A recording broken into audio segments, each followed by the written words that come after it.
जय श्री राम। मंगलवार व्रत कथा।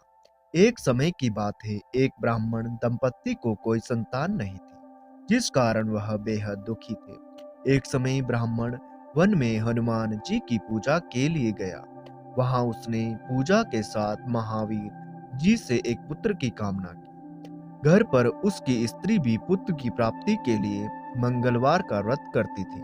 वह मंगलवार के दिन व्रत के अंत में हनुमान जी को भोग लगाकर ही भोजन करती थी। एक बार व्रत के दिन ब्राह्मणी ना भोजन बना पाई और ना ही हनुमान जी को भोग लगा सकी। उसने प्रण किया था कि वह अगले मंगलवार को हनुमान जी को भोग लगाकर ही भोजन करेगी। वह भूखी प्यासी 6 दिन तक पड़ी रही।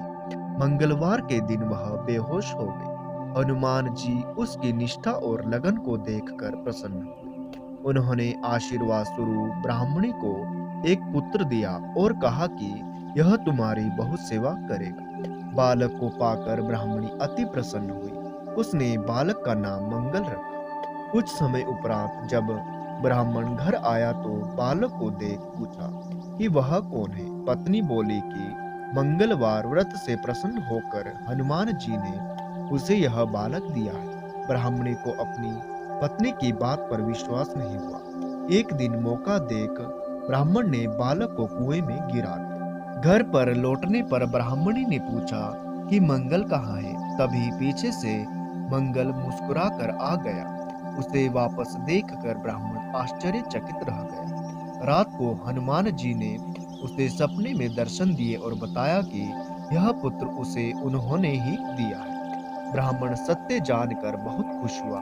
इसके बाद ब्राह्मण दंपत्ति प्रत्येक मंगलवार को व्रत करने लगे। जो मनुष्य मंगलवार व्रत कथा को पढ़ता या सुनता है और नियम से व्रत रखता है, उसे हनुमान जी की कृपा से सब कष्ट दूर होकर सर्व सुख प्राप्त होते हैं और हनुमान जी की दया के पात्र बनते हैं।